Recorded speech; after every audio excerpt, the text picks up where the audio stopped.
कहानी शुरू होती है एक ऐसे संसार से जहां असली हीरो है चोई हान, जिसने अपनी जिंदगी का बड़ा हिस्सा एक खतरनाक जंगल में बिताया।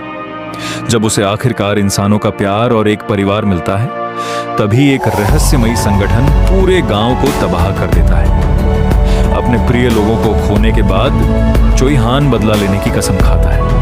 यहीं से असली कहानी शुरू होती है। लेकिन हमारा मेन कैरेक्टर चोई हान नहीं है। हमारा असली नायक है किम रोक-सू, जो एक दिन अपनी पसंदीदा नॉवेल पढ़ते पढ़ते जागता है और खुद को उस कहानी के सबसे बदनाम किरदार केल हेनेट्यूज की बॉडी में पाता है। समस्या यह है कि केल कोई हीरो नहीं, वह एक आलसी, शराबी और बिगड़ा हुआ अमीर लड़का है, जिसे कुछ ही समय बाद चोई हान बुरी तरह पीटने वाला है। लेकिन किम रोक-सू के पास एक बड़ा फायदा है। उसे पूरी कहानी पहले से याद है, इसलिए वह फैसला करता है कि वह हीरो बनने की कोशिश नहीं करेगा। उसे बस एक आरामदायक, सुरक्षित और लंबी जिंदगी चाहिए। केल अपने नए परिवार से मिलता है। उसके पिता एक अमीर काउंट हैं, जबकि उसकी सौतेली माँ और भाई बहन उससे दूरी बनाकर रखते हैं। उसे यह माहौल बिल्कुल पसंद आता है, क्योंकि कोई उससे उम्मीद ही नहीं करता। नाश्ते के दौरान वह पहली बार बिना झगड़ा किए आराम से खाना खाता है। पूरा परिवार हैरान रह जाता है।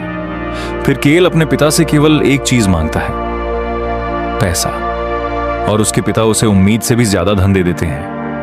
अब केल अपने प्लान पर काम शुरू करता है। उसे पता है कि जल्द ही पूरे महाद्वीप में युद्ध छिड़ने वाला है। अगर उसे जिंदा रहना है तो उसे पहले से तैयारी करनी होगी। इसी दौरान उसकी मुलाकात होती है घर के बटलर रॉन से। ऊपर से वह एक साधारण बूढ़ा नौकर लगता है, लेकिन केल जानता है कि उसकी असली पहचान बेहद खतरनाक है। इसके बाद केल शहर के एक पुराने बुक स्टोर में जाता है, जहां वह चोई हान के आने का इंतजार करता है। उसे पता है कि कहानी यहीं से बदलनी शुरू होगी, लेकिन अभी वह चोई हान से मिलने की जल्दी नहीं करता। पहले वह एक और बेहद जरूरी चीज हासिल करना चाहता है। वह बड़ी मात्रा में ब्रेड खरीदता है और शहर से दूर एक रहस्यमयी पेड़ के पास पहुंचता है। वहां दो गरीब बच्चे उसे रोकने की कोशिश करते हैं। उनके अनुसार यह इंसानों को खाने वाला शापित पेड़ है, लेकिन केल डरता नहीं। उसे पता है कि इसी पेड़ के अंदर छिपी है एक प्राचीन शक्ति, इंडेस्ट्रक्टिबल शील्ड। वह पेड़ के रहस्यमयी छेद में एक एक करके ब्रेड डालना शुरू करता है। उसका मकसद उस श्राप को खत्म करना है, ताकि भविष्य में वही शक्तिशाली रक्षा क्षमता उसकी हो जाए। और इसी के साथ केल अपनी सबसे बड़ी तैयारी की शुरुआत कर देता है।